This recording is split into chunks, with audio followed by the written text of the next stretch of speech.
and ride with me in my foul life. This episode of the Foul Life Podcast is brought to you by SecureIt Safes. The gun safe industry has lost touch with what owners really need, but SecureIt is changing the game. Their products meet the highest industry standards and are trusted by law enforcement agencies, military personnel, and gun owners across the country. What sets SecureIt apart is the focus on customization and adaptability. The Cradle Grid technology allows you to customize the layout of your gun safe to fit your specific firearms, and the modular design lets you add or remove components as your needs change. Head over to SecureItGunStorage.com to learn more and to order your own innovative gun storage solutions today. Where are you at? I'm in Mississippi. Whose campus at? I'm my buddy Perry Ross, who I deer hunt with out in Kansas all the time. He's got a place out here. This is where he's from. So we come out here every year for opening week. Any luck today? Not today, man. We got wolf. We killed 2 yesterday, but today was a henned up turkey fest. So it's too early. Yeah, I know. We literally we're still hunting. So we came in here to do this, and then we're going to keep rolling. What do you mean keep rolling? It's like 12:30 there. You hunt turkeys at 12:30 in the afternoon? Is that kosher? Really? Oh, yeah. We'll go till dark, man. So you hunt all day? Oh, yeah. Well, aren't you just annoying them if you're trying to cut one up this time of day? Aren't they trying to nap? Well, I know Drake is. He runs with me. I know him more than anybody, I think, having to go all day. So So you have a lot of midday success on turkeys, Phillip?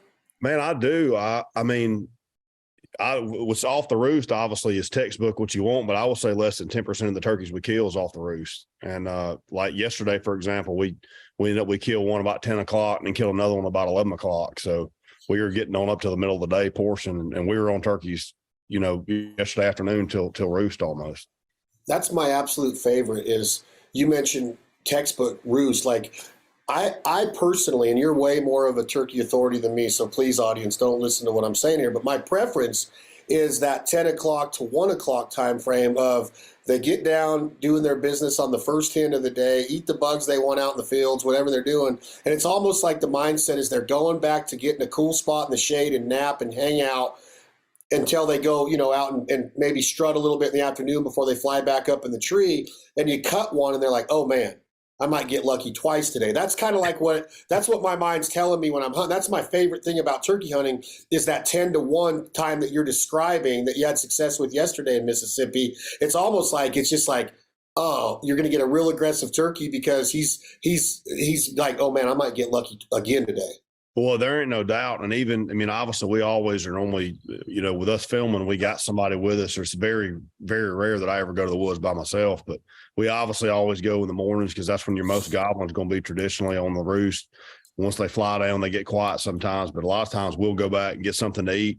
If we got a little electric buggy to where then if we got enough property, we'll just go cruise through and just, cut up, have a good time. Obviously, we're trying to find a turkey when we get down to business. But to me, that's some of the best times, especially when you take somebody for the first time or somebody you don't know. You can get to know somebody just, explaining what we're doing and cruising, and you can cover property and yelping, trying to strike one up. Because if you do get one struck up middle of the day, there's a good chance you can do something with him. So I love the middle of the days and early afternoons. So what about that time frame of like maybe 2 o'clock to 4:35 to where starts, sun's starting to go down and the roost is getting ready to happen? Is it possible to strike one up and kill them on their way to the roost? Oh yeah, I think definitely. And that's the cool thing that I love about turkeys is not to upset anybody, but they're a lot like women. You don't know what every one of them is different. You don't know what you're going to get, what mood you'll be in. So it's literally, I can remember years ago with my cousin, we killed a turkey. He was going to roost, about to fly up to roost, and it was almost dark. And so, we try to just through scouting and stuff, have our spots where we're going to go try to maybe have a chance at one if they're going to roost, but try to at least be in position to where we know where one's roosted for the next morning. But especially when they're really searching, these hens start setting a little bit and they're looking for hens. You can literally kill them all day long if it's just a matter of finding the right one that the trip is trigger and get it done.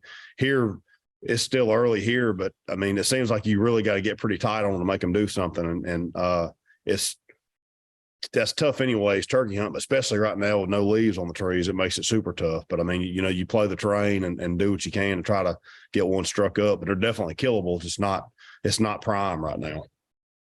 What makes it prime? When can you tell it's going to be prime? And let's say that area that you're at your buddy's camp right now, what would make it prime if it's not right now? Well, I mean, I think you get a little more foliage on the trees where you can move around, because these big hardwoods down here in Mississippi, you can see so far.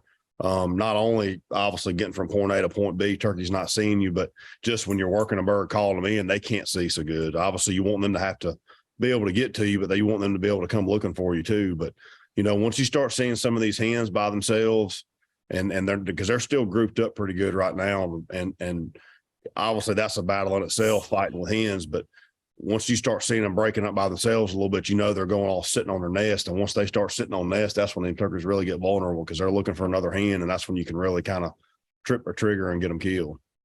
Do most turkey hunters that have a lot of success, a lot of great turkey hunters, do they have the same mindset do they hunt all day? Does Eddie Salter hunt all day? Does Michael Waddell? I know there's a lot of great turkey hunters. I'm just naming the ones that people might recognize the name. Do these guys hunt all day, or is Waddell playing with pecans by 10 a.m. and he's out of the woods?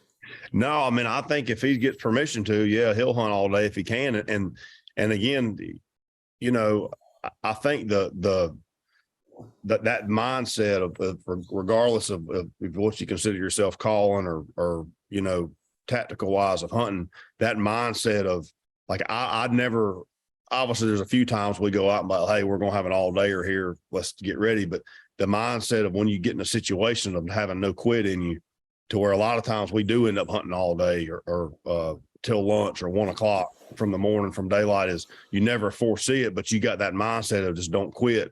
And before you know it, you look down and you're like, crap, it's 1 o'clock, So, I mean, I think just having that no quit attitude is what kills a lot of turkeys more than the calling or the tacticalness of it, because my old saying is, unless you see him fly off, you better presume he's there and there's one behind every tree, because again, that's the great thing about turkey hunting. It can be predictable at times, but you may have 10 of them in a row kick you in the teeth, and then you find one that's a kamikaze, he'll come run you over. So that's the cool thing about turkey hunting, is you don't ever know. So besides the no-no of ever shooting at a turkey in a tree, is there any others that you do abide by, or is it all things go to kill a turkey? Is it fanning, calling, box calls, pop calls, mouth calls? Is it this reaping? Do you reap, or is that like looked down upon? Because I did it one time in Kentucky. I mentioned to you before on one of our podcasts, Phillip Culpepper, where when I got back to camp and I was all excited, I'm this kid from out west, and they're like, "What'd you do?" And I'm like, "Uh-oh." And they did not like it. They did not like that I did that. So, like, do people look down on reaping still? Is it unethical to reap a turkey and crawl up behind a fan? You see it done all the time. Is it dangerous? First of all, there's some safety implications. You got to know where you're at, private property. Make sure you're not anywhere where somebody can see you with a rifle if somebody's going to outlaw a turkey, like I'm sure has been done. But besides that, is it all systems go, Phillip Culpepper, to get a turkey dead? Do you like to be traditional? I'm more of a obviously safety aspect is there, but once you clear that waiver, I'm more of, if we have 2 tags, you use every legal method you can to get 2 turkeys killed. Because again, we're out here hunting, and again, I get, if you want to call it attacked or opinionated all the time on the fan and stuff and everything. And again, that's just another tool in the belt, in my opinion, because, it's no different than using a seat cushion sitting on a food plot all day, waiting on one to come to a clover plot. If I use every method I can to try to get a turkey killed. And again, obviously a lot of people, I think, hide behind this, the haters of the fan of the population. The population's out of whack because everybody's fanning turkeys. Well, again, that goes back to the states. If that's the case, then we don't need the bag limits are too high. But me personally, if I'm taking somebody or I'm going myself, I'm probably a little more lax, I guess, for myself because I'm very blessed to be able to get to do it almost every single day of the spring, to where if I do go by myself, it's not that I don't want to kill a turkey. Sometimes I kick it out of gear a little bit just to relax and take a breather if I ever am by myself. But when we're taking somebody, I've never met anybody at 4:30 in the morning drinking a cup of coffee and they say, hey, we don't have to kill one today. Let's just, we can just let one go by if we want to. I respect the wild turkey and I love the wild turkey, but our mission when we're out there is to fill a tag and, and high five over turkey breast at night. So if it's a legal method of taking them, you be your own judge how you want to hunt. Just keep it legal and stay within the bag limits. Paint your perfect hunt, Phillip Culpepper. It could be you and a buddy, you and a guy that you've been hunting with, or it could be a newbie, but is it that 10 o'clock, strike him, start, walking fast, you're almost hyperventilating because your heart rate's up because you're so fired up that turkey gobbled in the middle of the day, and you're trying to cut some distance between him and you stop, you cut him again, oh, he's getting closer, we got to sit down. Is it that style, or paint your perfect hunt for me of the springtime? I definitely run and gun, and I love to run and gun trying to strike a turkey, and almost, you feel like you created something out of nothing when you go and you don't hear a turkey, and then you get one and he's just fired up coming, and whether it's the hardwoods, whether you got a hardwood knob in front of you to where once you see him, he's going to be within shotgun range and you can get him killed, or if you see him and the way he's walking, not necessarily just running in there on you, and you might even have a decoy out, but he's committed. He's committed. You can hear him spitting and drumming, and he's coming. To me, that's the adrenaline rush. And you got him convinced. He's sitting there gobbling at you, and he thinks you're a hen, and you're knowing, okay, he's in here now. I can get him killed. To me, that's the adrenaline rush of striking one up and just calling him with the gun barrel. I love that part of it. If you had to pick your tag team, you're in a title fight of turkey hunters. I don't want to put money on it, but I want to put you guys, this team is going to be the Mount Rushmore of turkey hunting. It's going to actually be carved in some rocks in the mountains down in the south. I don't know which range. Probably some pine trees. We'll put some pine trees. Yeah, we'll carve them in some pine trees. Who do you pick on your team? What's the team limit? I'm going to say 4. You plus 3 more, because Mount Rushmore's got 4 heads on it. Okay. Well, the 2 are off the bat that I know that I've been fortunate enough to hunt with, and I look up to in the turkey world is Michael Waddell, Nate Hosey. Those are the 2 guys that I know it's just a fluid transition of somebody, you almost know what they're thinking, to where you don't have to worry about, what they're doing, or, hey, what do we do? It's like you almost play off each other, and then my all-time idol turkey hunt would be Eddie Salter. So, that would be, to me, if you had said, look, we're unbeatable, if you had the IROC team, that would be it. Wow, that is a good team. So what makes Michael Waddell a good turkey hunter?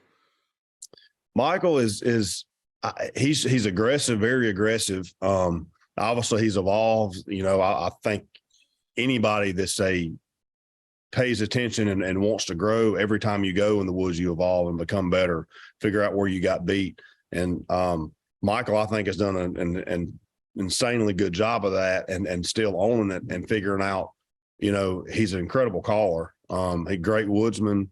So, but again, Michael is there's a time where you don't throw caution to the wind on that, but there's a time you've got to get aggressive and in the back of your mind, be willing to blow it all for sometimes to get the money shot. So, and Michael's got that in him, and I've seen it time and time again. And again, he's rubbed off on me tremendously and when it comes to turkey hunting, just because I was fortunate enough in the early days of road trips to be able to, when I was logging footage and stuff before I ever really even traveled, was just seeing the scenarios, how they played out and how they didn't play out, and being able to backlog all that to where I could use it almost whenever I went in the woods. So, I've learned a lot from Michael. And again, I think Michael would tell you this if he was right here. He learned a lot from the people he was around, the Eddie Salters, the, Paul Butskis, all them guys he idolized growing up, to where, you take all them little tricks and tools they give you and put them in a bag, and you shuffle them up how you want to and use them. It's just a matter of us keeping hold of them and using them. What makes Nate Hosey a great turkey hunter? Because when I see some of Nate's footage, I'm like, man, that dude, he can hunt. He gets Nate's turkeys. good. He gets turkeys tight, and he gets them over his shoulder with the camera. Like Nate's probably one of the most, I would say, the most modern day, almost the modern day David Blanton of the era, as far as of like, because I'm more of like, you strike a turkey, like, look, sit here, we'll kill him right here. Just if he comes up, kill him. Nate plans it out, and like he does a great job with the camera figuring out how to get that shot and stuff for video, to where I get a little too much tunnel vision. I'm like, well, video second. If we get him on video, great, but let's just get him killed, you know? And so, but Nate's a great turkey hunter. He moves. Nate's aggressive. He runs and guns. He, you know, I think that's one thing about Nate. Sometimes they don't show, you don't see much on Nate, is how aggressive he is. And he'll push the limits on it. Nate's a great caller. You know, he's got that real kind of that nasally hen sound to him, to where, you know, it drives turkeys crazy. And you know, he grew up in Pennsylvania, kind of the mecca of where all the turkey callers came from, to where, you know, everybody up there hunts and turkey hunts, to where if you only got a couple tags, you know, you're taking a buddy and you're in the woods, you know, almost every day of the spring. So, I mean, Nate's like a brother. I love Nate to death, and he's, you know, I'd share the woods with him any day of the week. And why do you look up? I got two more questions about individuals. Why did you look up to Eddie Salter so much? What made Eddie special besides his presence on camera? But I'm sure you've hunted with him. You've been in camp with him. What makes him a good turkey hunter? And why does the great Phillip Culpepper look up to him so much? Well, Eddie, I can remember growing up, Eddie, before, you know, I ever was at Realtree or anything. My dad had VHS tapes of Eddie Salter and Ben Lee, and I always watched them. But back then, that was, you know, Realtree had, you know, All Stars of Spring out. There wasn't much to watch, but I remember these were the old school stuff, even to my dad, to where watching it, and I remember like, golly, man, he's obviously, Eddie's a world-class caller. But, you know, I think Eddie's he's not as aggressive as he once was, but I remember when the first time I ever went and filmed for road trips, Eddie was in camp, and down there, I just remember thinking how nice of a guy Eddie was, that Southern hospitality, nice guy on videos, but 10 times that nice in person. And I remember we hit it off, and I got to spend some time with him and travel the country with him one year turkey hunting, and just the tips and stuff he taught me, even from the calling side of what I would think growing up reading the book of like, man, you're not supposed to do that. But, you know, Eddie was like, well, man, you know, sometimes you got to get frustrated if you're a hen. And he kind of put that hen mentality in you to think like a turkey. And, because heck, Eddie is part turkey. So, I mean, he grew up with him. So I don't know. Eddie just is I've always respected Eddie and just as what he's done in the turkey woods, but even more so, you know, as an individual. When you referenced and compared Nate Hosey as a modern day David Blanton, I thought you were going to say somebody else for sure. So the great David Blanton of Realtree, just one of the sweetest, man. I wish I could be sweet like that. I guess I wish I grew up in the South, Phillip. I guess I just wish I was Southern. And I don't know. They would kick you out of the South. I don't think so. They keep trying to adopt me down there these days, bub, which I haven't got an invite from you or Waddell on a turkey hunt. So I guess that's a pretty good sign. We still got to do a turkey hunt. We've been talking about it for 2 years. I want to, dude. I get, before you go on with the Blanton comment, I get so jacked up watching you and Waddell and Hosey. You named two of my guys. Obviously, you would be my other three if I get to pick. Of like, we're going to get into Hunt Club and what you're doing on YouTube. But I got a text. I don't have my phone on me because my assistant's trying to figure out this new app or whatever. But I got a text day before yesterday from a guy in Nashville. He's probably almost 45, 50 years old, somewhere in there, our age. You're not. How old are you, Phillip? 37. Okay, so you're 10 years younger than we are. So, but his exact words were like, "Man, this Culpepper is a turkey killing mofo!" ! This SHIT that he's putting up on YouTube is next level SHIT! ! And I just wrote back, "Yes, he's the best." And this guy's all jacked up, right? And he's like, "Man, I can't wait to get in the woods. Tennessee pushed back their opener too late. I'm ready to go now. I'm getting to Mississippi ASAP." But that's what you're doing to people, man. When you and Hosey and what Waddell does, I hope y'all understand. And I know people walk up to y'all at NWTF and you get pictures and autographs and all that stuff. And I know that a lot of that's just, you do it for the fans. But what really means something to y'all is that you really are touching people in a way that they're excited about being in the woods. They're excited to become a better, what you describe as a woodsman. They want to get that nasally hin sound on a diaphragm call that that you just described Nate Hosey getting. They want to sound like you and Waddell. They want to look back at the camera and pump their fists like Michael does, that's made him so famous in the hunting world and on TV, right? Like, that's what made Michael famous, is that it didn't matter if it was a 135 or a 180 or a 8-inch beard or a 13-inch beard with 1.5 hooks or 3/4-inch hooks. He always made it about the experience and about touching people. And that's what Hunt Club TV is doing now. So I hope you understand that what you're doing is badass. I saw a picture of you and your team sitting on these lawn chairs under these trees, and it said something like, "It's almost time." And I was like, man, that's arrogant as shit, but it's awesome. It's like, man, it's like Southern, but it's like Southern pride, Southern, like you guys are, this like gang sitting there ready to roll. So congratulations on what you're doing with Hunt Club. You're making people want to be a part of that Hunt Club, man. And that's what your goal was, I'm assuming. Well, yeah, no, well, thank you for the kind words. And like I said, tell your buddy, thank you for tuning in and watching. And again, I it kind of circles back to some of the fan and stuff, and I talked a lot of Michael about just different things in life, but this had come up was just, we're super blessed to be able to do it, to be able to go out and say it's a job, to go try to kill a turkey or call up a turkey, to where, I do, in a sense, it is our job to figure out what tricks and tactics work, to where if you got somebody that's working, 40, 50, 60 hours a week, and they get 2 hours on a Saturday and maybe an hour on Sunday morning to go hunt, what can they have? What helps them go kill a turkey?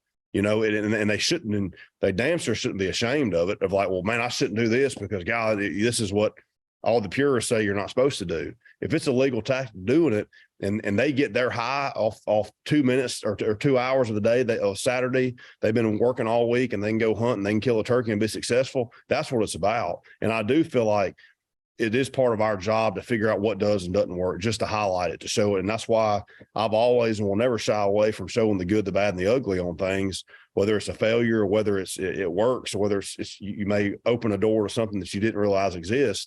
Because, and it's humbling to hear you say that, to where it does touch people, and people kind of see that, and it gets them hyped up. Because, I mean, if we're not doing it for that, what are we doing it for? Like, if we're not sharing the passion of being out there hunting, I mean, why spend all the time to not try to show that, to get other people into it, to where I hope somebody would see it and be like, man, you know what? I may try it and get somebody into the sport. That's my goal. And is to grow it and just to show how much fun it can be. It's not all about, being mean mugging and doing push-ups. It actually is something fun to do if people will try to do it, and I don't ever want to make it come across as something like it's, well, you got to be some big badass to do this, to do it how we do it, because you don't. We can cut up and tell jokes and have fun and still strike a turkey and get him, call him to the gun barrel and get him killed. That don't mean we were studying a map for 8 hours and had to walk 16 miles to get it done. I mean, anybody can do it. And that's the fun part about it. I had the great Ted Nugent on the podcast yesterday, and oh dang, what we talked about with Uncle Ted. You're going to go down in rankings going from him to me. So. No shit, no. That was his 9th time on the podcast, and he was on one yesterday, Phillip. When I mean he was on one, and it was awesome. But one thing that we made clear on this episode yesterday, Phillip Culpepper, is exactly what you're kind of touching on with what you said a little bit earlier in our conversation about the hate mail and what I describe as infighting. And Waddell talks about this. And I always refer to Waddell because my admiration for the man. He's the reason I'm doing what I'm doing. It was an honor to give him an award the other night with you in the room in Nashville, Tennessee. But what really needs to happen is the infighting needs to stop. If we go to Kansas and we show a duck hunt in its glory, whether it's a cornfield of standing corn, standing corn, dry corn, or whether it's on the Arkansas River in southern Kansas, and we get the mallards to do it right. I wish everybody understood that we worked really hard to get there, and then what we're trying to do is show people, like, this is the majesty of hunting. Whether it's the good, the bad, the ugly, the letdowns, the ebb and flows, the road bumps, the speed bumps that come into it, we want to show it all. We're not trying to show you like, hey, man, look at us. We get to hunt wherever we want. No, we're very blessed and lucky to be able to do so. A lot of hard work went into getting where Michael Waddell and David Blanton and Bill Jordan and Tyler Jordan and you and it's Nate Hosey and all of the guys that are trying to bring people into this. Because if we don't get new blood into it, Phillip Culpepper, the people that really hate hunting are going to win. The people that are in hunting should stop hating on other people that love hunting. And even that, you get a few that are on the fence. Who wants to be a part of a bunch of people just are slamming other people? It's like, man, that's like my biggest thing. Was like, I've always from day one said, look, hunt how you want to hunt, but take the energy taken. And it's not that I can't handle it. I personally, the people who can't stand me, I could care less. I don't lose sleep at night because of that. I do it for the people who are call themselves hunters and aren't judging somebody else. But take half that energy if you want to do it, that all this hate going around, and go get somebody into the woods and teach them how to hunt how you want to hunt. It's like, I mean, I've had several things on Instagram and because obviously you got keyboard warriors now to where it's ironic because you get all that stuff stacked up. And the NWTF, the biggest turkey get together of celebration of turkey hunters in the world, and then not one comes by the booth saying, "Hey man, I have a problem with fan." I was like, if you want to talk, well, I'll talk to you about it face to face. But it's just ironic for me that there's so much hate out there, but not one came by to see us to say, "Hey man, I don't like what you're doing," So, but my thing is it's like I told a guy the other day, because I don't get into a pissing match with most people about it. I mean, but I'm like, man, look, I don't care how you hunt. That is on you. Just keep it legal. And I'm not asking you to put me on a pedestal for how I hunt. I do what it takes to get it done and keep it legal and try to show it to have a good time and get whoever I'm with a bird. But I was like, just show a picture of you having a bird and being successful. I'll be happy for you. There is no, where this holier than thou purist nation came from to where there's all of a sudden where the election was held that they elected these officials they were the ones to judge how turkey hunting should be done. I don't know where I was when that happened. You didn't get to vote? No, I didn't get to vote. But I mean, it's amazing. It's like the mindset, which I've never understood hate mail. So I don't know. I've never figured out the days when people would sit down, take time out of their day to go write something hating on somebody. But still, it's like, I had some guy tell me I was a bastardization of the sport. And that another guy said that what I do is a slap in the face of God. And it's just like where all this comes from. I'm like, use that. You got energy for something. So go use it to get somebody into turkey hunting that never has been in the sport, because we got to grow it. And anybody that's on the fence about getting into this, who the hell would want to get involved with something that they see their own kind beating each other up? I mean, back to my point, to where if you got Bobby who has to work 80 hours a week, and then he gets the chance to go for 2 hours, he should never be ashamed to show a turkey a fan to go get a turkey killed. But it's like that's what it's come to, and it's pitiful.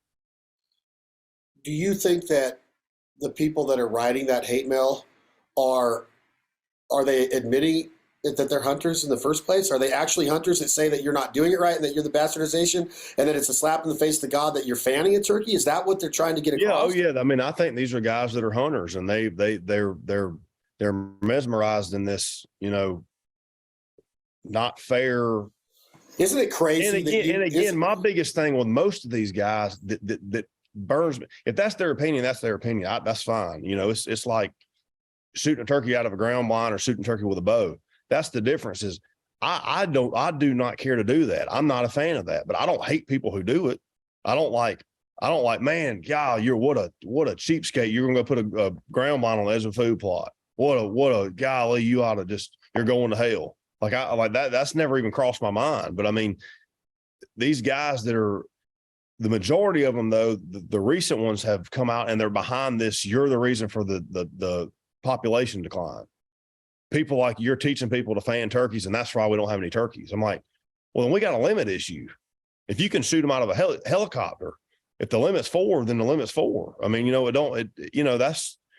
that's what burns me up a little more than any of it is they're hiding behind this. Well, y'all are the reason, people like you are the reason we don't have turkeys in certain places, which was complete bull, So I don't know this.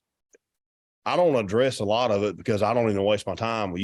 People who have time to write hate mail and say you're a bastardization to the sport and you're slapping the face of God, there's not a whole lot of reason in there. So I mean, it's like I would bet money that if I'm a betting man, that if a guy like you can sit on a podcast like this and say, that you want to get new people involved and that you don't care how other people hunt. You're not going to judge people. And then the last thing that you want is for somebody to ever put you on a pedestal.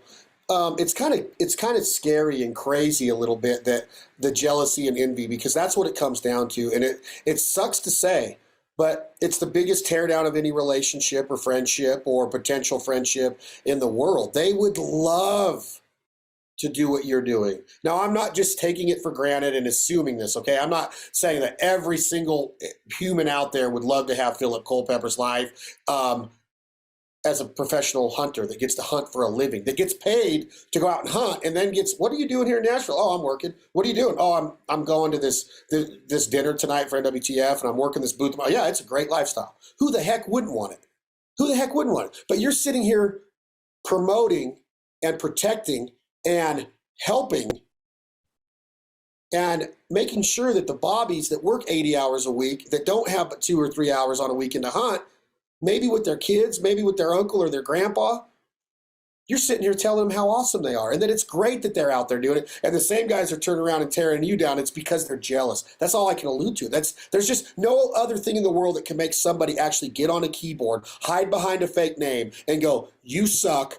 I hope that you die tomorrow because you found that turkey. That's just a crazy mindset to me, but it happens. And that's why I've never understood hate mail. And I've always just said they got to be jealous. It's got to be jealous. Yeah, and it could be, like I said, and that's why I don't even, hearing the stories, like you say, your buddy, if something we're doing gets them fired up, or if it, whether it's a message or seeing somebody shaking their hand or saying, man, that you did this thing and it helped me kill a turkey, that's the reason I'm in it. And obviously the high of turkey hunting and hunting in general, I mean, that's why I do it. But to be able to promote that lifestyle and, if it gets somebody into turkey hunting who doesn't play sports or doesn't do something that gets them out of making a bad decision. I mean, because it truly is when it's hunting. I mean, it turns into a lifestyle. So, I mean, it literally can save somebody's life. So, I mean, if it does that or makes somebody sit down and have family time to be able to watch a bunch of people turkey hunting and stuff, I mean, that's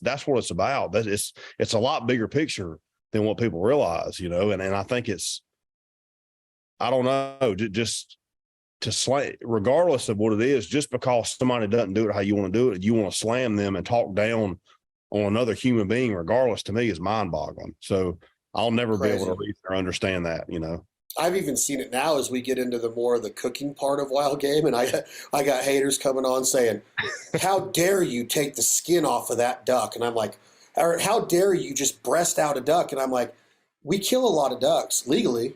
We travel from state to state. We don't cook them all the exact same. Why don't you cook your duck the way you want? And I'm going to cook my duck the way I want. You don't know that I didn't take that fat and render it down and it's in a freaking little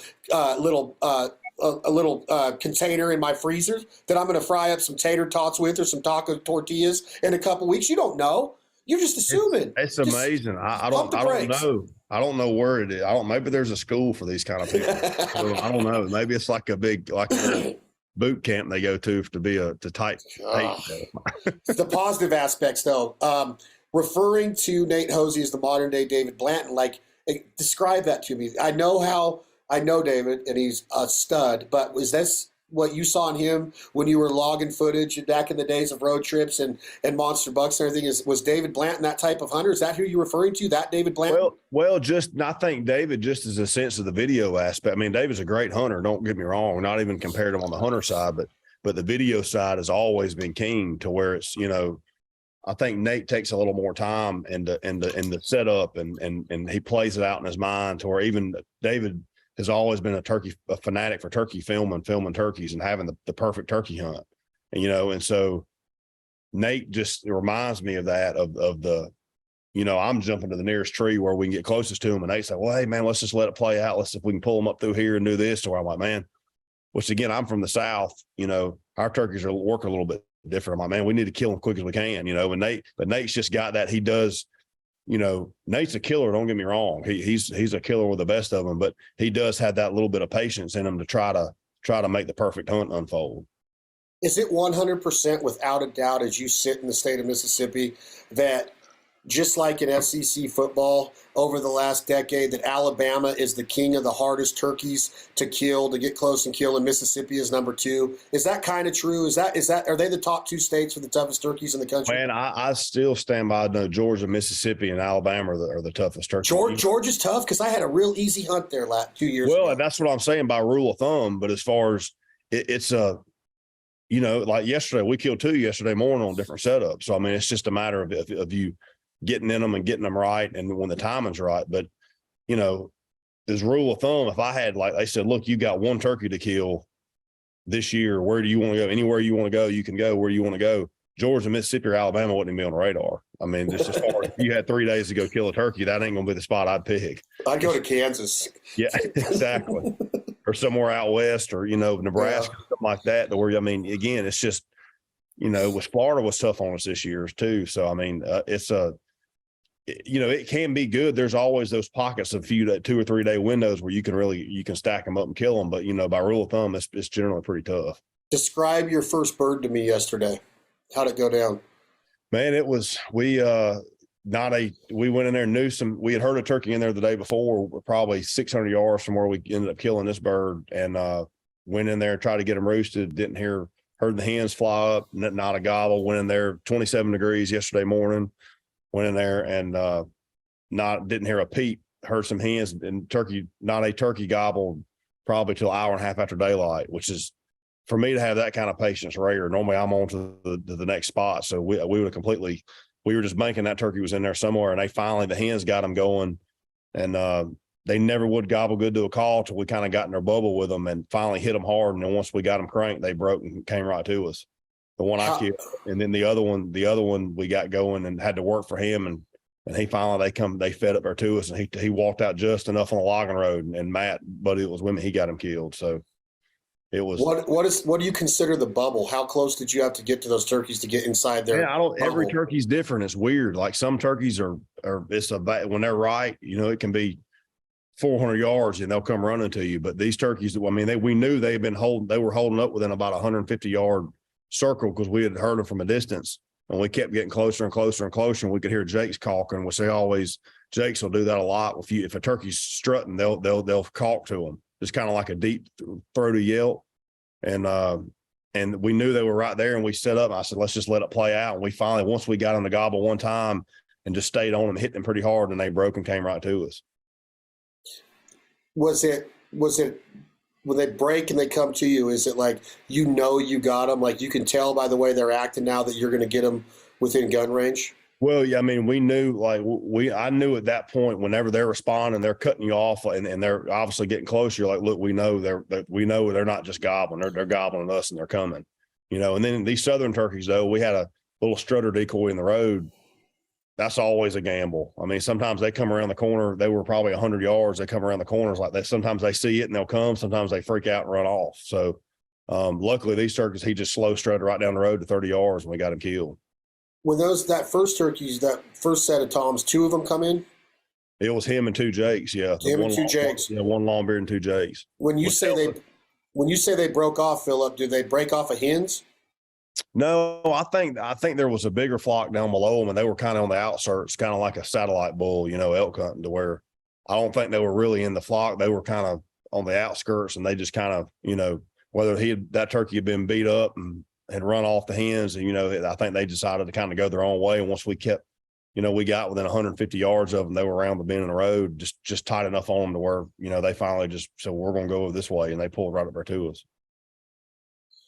Did you get excited on the first one? Oh, absolutely. I do every one. Oh yeah. You love it that much still? Well, oh yeah. I mean, when they're coming, my adrenaline's pumping, and it's like, okay, this is it. And then always in the back of my mind, once you get them in there, like, okay, don't screw this up. Don't miss. Because it's like he was just coming down the lane right to us, and he got to 30 yards. And my thing is just don't, because I missed the fire out of turkeys. I'm bad about missing. So are you really? Oh yeah, man. So I'll get my mind. Sometimes I'll miss 4 or 5 in a row. You're not pattern your gun? What is it? I do, man. I don't know if I pull off. I'm better on second shots than I am. I've killed more out of the air than I think I have that's come down the pipe sometimes. So but no, it's good to get that first one under your belt's always good. So this time of year in that part of the country where they're still on the hens, but there might be like a satellite bull that's staying off of the flock, the major flock. What arsenal of decoys would you tell the hunter to bring with him or her when they get into the woods? And let's say Mississippi, Alabama. So I'm going to be hunting Alabama in a week or so.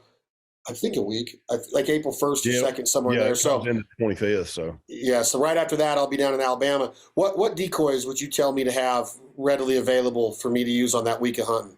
Man, normally just a hen and a jake is what I use. I mean, if you wanted to be more aggressive, you can get a strutter type decoy and put out there, but typically, especially the problem right now, I see it, some of it is some of these turkeys they're just breaking up to where, some of them just got their butt whooped to where if they come around the corner and see a strutter decoy, they may freak out. So it's kind of a gamble to where, look, they don't want to get in another fight. But if you have a little more of a passive looking decoy like a jake, just a 3/4 strut jake or something, a lot of times that's a little more of a guarantee because some turkeys that, just to get their tail whooped, that they're pretty timid, and sometimes they're real cautious. So I would stick right now with just a hen and a jake. And then, like I said, if you see one that's got hens or something, you need to throw a strutter decoy out there, always have it with you, if you need it. But I would say the foolproof right now is to be a hen and a jake. On the hen, do you use the lay down hen ever? I've never even used one. I know David used one here recently, and Drake, he's from Iowa. They're big on that laying down hen, but I've always just had either a feeding hen or just, a standard hen. Just something they can see, because my biggest thing is give them a visual, Yeah, the lay down hen, I think, is a good finisher. Almost like when they get in there and they're in the strut zone, that it seems like, from my experience, I've seen some pretty good finishing birds because of that lay down hen. Well, and I think, like I said, if you had you a jake and one of those laying down hens, would probably be great. Yeah, the jake is the visibility that brings them in, and then once they get up, they're like, oh, I didn't even see her. Right. Now it's on. Now it's on. We're gonna whip his, what. And take his girl. So when you guys killed those 2 turkeys, did you have enough energy to cook them, or is that today? I see some. No, I see some frying pans behind you. There's probably some grease in there. We're probably going to fry one of them up tonight, because that's my favorite, to cut them up in little nuggets and do turkey breast. We got one because we're coming back here next week, so we're going to save one for then, and then we're going to try to cook one up tonight. Do you marinate them in pickle juice? I do pickle juice and ranch. You have to have pickle juice. What does the ranch do? Michael's the one who taught me that. He had taught I think a guy, somebody that's got a restaurant. That's how he had done it. And I don't know but like if I have time to do it, I've done it in just pickle juice before. But if I have time to do it, is go to the store and get those buttermilk ranch packets and make like homemade buttermilk ranch and marinate that in pickle juice. That's, to me, is when they're the best. So you use the pickle juice to make the ranch with, or you'd make the ranch? No, I do. I make the ranch completely separate, and then just make enough where you can have some dipping sauce too, obviously, and then marinate that and just pour pickle juice in there and mix it up. So the turkey's actually sitting in homemade ranch from the packet, and then homemade pickle juice all combined. Yep, all can just stir it up, and if you let that set for a little while, it's good. And I'll batter some of it, and some of it I just take where it's got ranch on it and just deep fry it like that. I'm going to try that. I wonder if it was Barrett Hobbs in Nashville. I'm not sure who. I need to ask him. I just remember Michael trying it. It's been a few years ago, and he's like, "You got to try this." And ever since then, that's the only way I've ever cooked it.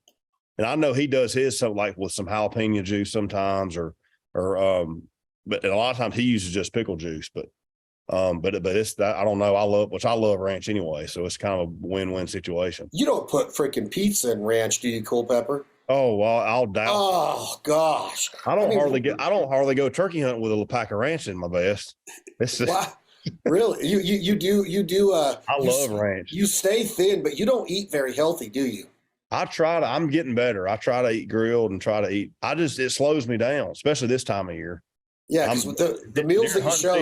Season, I can't be taking naps and stuff. I'm more of a supper eater. I'll snack or drink a protein shake during the day, and then at night's when I splurge and then go to bed. So probably not the healthiest accustomed thing to doing, but it's worked so far. I mean, it's working. What does the season look like from here? You got Mississippi, and then where do you go?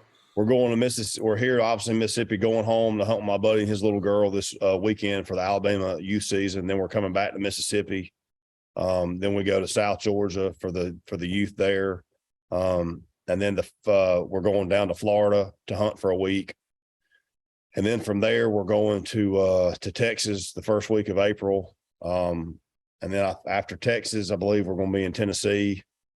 And then we'll be back in Georgia every week at something. And then from Georgia we'll go to Illinois, and from Illinois to Iowa to Wisconsin, and then from Wisconsin to Maine. So it'll be pretty steady. And you got Maryland in there now too, right? Yeah, and we're going to offer, and then on our way to Wisconsin in between, or to Maine, we're going to do Maryland, and probably Pennsylvania and North Carolina too. So, man, it must be rough, dude. I'm jealous. That was part of the CamoSpace giveaway, right? Yeah, absolutely. Yep. And we revealed the winner on that last night. So we're excited about it. It's going to be a fun time. It'll be a fun few days of hunting there. It ought to be good too, because it'll be, I've only been in Maryland like toward the end of the season. So that'll be I think we'll hit it pretty good that first week of May. Yeah. I've never turkey hunted in Maryland. I've goose hunted in Maryland. I've duck hunted in Maryland. I've crabbed in Maryland, and I've caught a lot of what they call rockfish up there, which is a striper, right? Okay. Yeah, boy, they eat good too. Is that invasive species up there?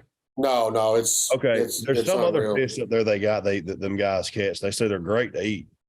What do you think is the best eating North American fish? I'm going to give you 3 to choose from. Walleye. You're not okay to choose from. I thought you wanted my opinion. Okay. Walleye, brim, or crappie. Or I'm going to say a yellow or white perch too. I gave you 4 to choose from.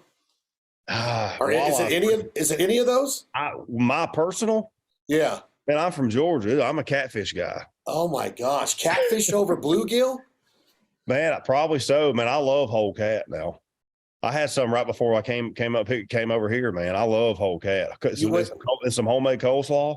What do you mean you had some before you came over there? Well, no, before I left Georgia to come out, I went and ate. There's a little restaurant right there in town. They have the best, but it's got to be the whole cat. I don't like the fillets. It's got to be, you break the tail off, eat the tail, and then you fillet them off the bone. Is it fried? Oh yeah. So it's deep fried. Sure, it's very unhealthy. Is it deep fried? Deep fried. And it's the whole cat without the head on it? The whole cat without the head. Oh, man, I've never seen that. Oh, it's amazing. Yeah, and you get your little homemade ranch and some coleslaw. Man, it's money. I got to come eat that with you. I want to go down there sometime. We need to do it. You need to come. You'll be in a food coma. So we can promise me that we can go turkey hunting in the spring of 2024, year from now. You tell me, where do you want to go? Georgia, Alabama, and Mississippi. Okay, I've got the place in Mississippi. I'm kidding. That's like going on a beat up tour there. If you hit those 3, I know. That's like, why did you come all the way out here? It's Tyler Farr. Man, I like that new song he's got out. That's a good one. Oh, it's a good one, isn't it? I like it. I love Tyler Farr's voice. That's one career that I look at like, music industry, pull your head out of your butt and freaking get. I mean, this dude can sing the phone book. I mean, his number one hits were amazing. And he's just as good of a writer. So, I mean. Oh, man, he's amazing. I hope he gets back on top, man. I really do. I do too, man. I love his stuff. He's burning it up. That new tour he's on. He said they're about every night sold out. So they're burning it up. I hope it's kind of a jump start and they get back to rolling, because in a selfish way for me, it helps me out if he stays busy in the spring, because it's an extra place to turkey hunt. So he'll stay away from home. Yeah, he'll quit killing them so you can get in there and slide in there. Man, I appreciate you coming on, brother.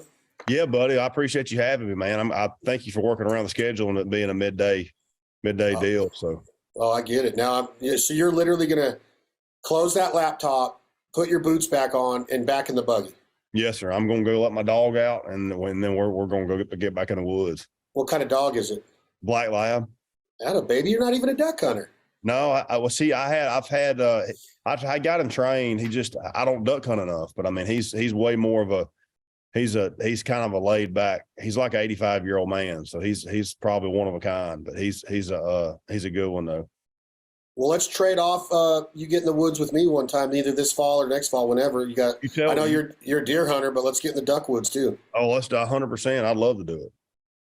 That's Phillip Culpepper Hunt Club. Where can they find you, Phillip? Where are you at on Instagram?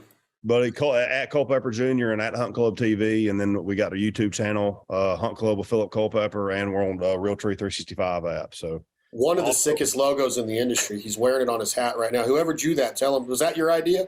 Yeah, I had a dream about it, and then we ended up drawing it up. I literally had turkey feet that I had in my house, and I was sketching them out. I like the way he did it. It's cool. You got a whitetail antler on the left side of the H, and then a turkey foot on the bottom. Is that what it is, right? Yes, sir. Yeah, I love that. Get y'all some Hunt Club merch. Get part of the club. Hey, like I described that picture of Phillip and all of his team under those trees. They look like a gang. They're ready to roll. That's because this is a gang. My good friend Chris Aiken owns Web-Footed Kennels in Arkansas. He was on the podcast not too long ago. One of the most successful dog trainers in the history of dog training.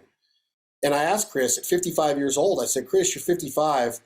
I remember when you won the ESPN Outdoor Games in 2003 with Boomer, one of the greatest dogs in the history of duck hunting, in my opinion. Do you still love it as much as you do? He says, brother, he says, here's the deal. Once you get in, it's like a gang. I was initiated, and they ain't letting me out. He said, my clients won't let me out. The ducks won't let me out. The dogs won't let me out. He says, I'm in it for life. And he loves every single minute of it. So that's how you come across, Phillip. You love every single minute of it. You got a heck of a thing going on with Hunt Club TV, buddy. I'm proud to be your friend. Thanks for being on the show. Well, thank you, brother. I appreciate everything. I thank you for all the support, man. It's an honor. Heck yeah, man. Get involved with Hunt Club TV. Support him. He's the real deal. Chad Belding, the Foul Life Podcast. We'll have another episode coming up soon. Thank y'all so much for listening. This is 2 a.m. Logic. The song is called My Foul Life. Anticipation.